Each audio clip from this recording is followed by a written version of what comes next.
But I thought today was another good work day. I mean, really, the energy, the focus, trying to apply the things that we were putting in the meeting room, carrying that over to walkthroughs, individual, and then as we get out there for team. But I thought it was a good day all in all. We got some guys getting a lot of good work, continuing to compete, continuing to push, and ultimately got a great. We're in a great spot for where we need to be in game week, but obviously we got two more days after this leading up to Saturday, so we got to make sure that we continue to grow and clean up some of the mistakes we've made. But I think the guys put a great amount of work into what we're asking them to do, and continuing to build ourselves for the moment. You have to, depending on who's available, does that affect the game plan much, and not knowing exactly what the different parts of the week? Absolutely. Last week? It's a lot of different scenarios, situations, personnels. We've said since we got here, and it's been true. I mean, this is an offense that's built with playmakers, and we have a lot of them. But it's also about putting the playmakers in position to showcase all that they can do. And when personnel is, when it's changing personnel, being able to work and help put guys in the best position, whether they're the plan for they're possibly available, and then or unavailable. You just got to be able to work with that next man up mentality as a coach as well. And I think our staff's done a great job with that. And it's really in all phases. And so that's one of the things that makes it a little bit more challenging, and especially when you get like a week ago when you have down with 5 receivers. I mean, and really limited even more than that in practice, which was challenging. But you just try to put together Plan A through however many letters you can count, and go apply it whenever it kicks off. How is Keon coming along? Who's that? Keon Coleman. You're asking about his.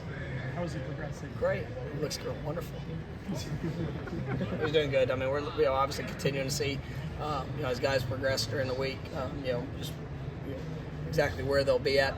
But I think we're seeing positive strides with a lot of guys. Jaron Jones, who was out last week, and he's gotten back and looking good. So I think we're trending the right way, and we'll see where it is as we get closer to kickoff.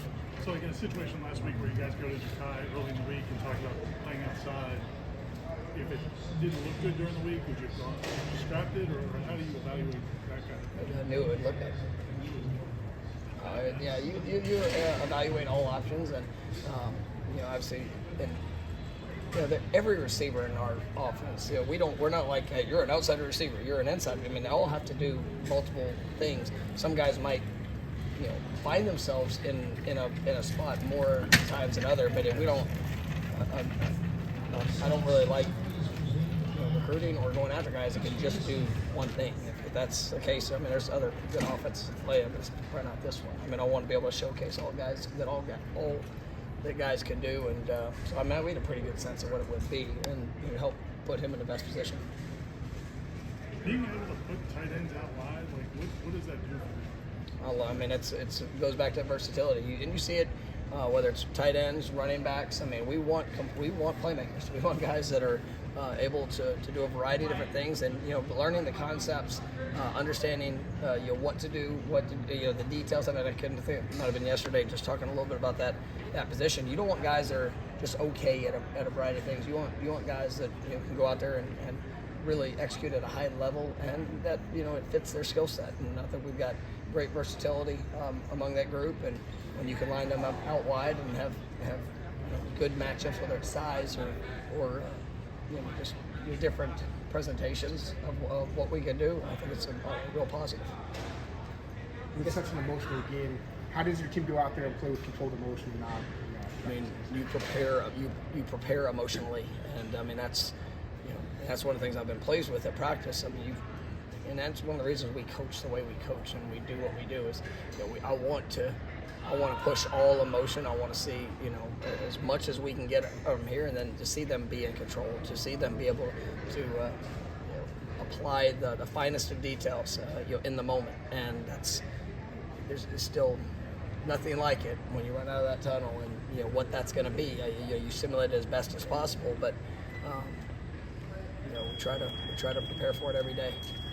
When they went to the playoff, I think there was some fear that maybe rivalry games would lose some of their juice because everything was about the playoff. And I know you guys have bigger goals ahead of you, but you speak about the importance of the rivalry.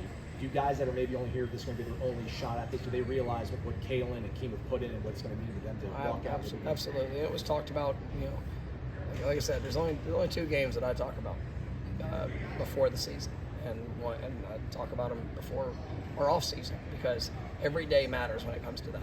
And if that's not important to you, then you're not going to play in this game. Not because you will get exposed. I mean, this game takes everything that you have. I'm grateful that I get the chance to coach in this game. I mean, it's special, and you respect the past. You respect every game that has been played before. You respect the people that have played in this game, and I mean, because these guys are gonna have to give it all.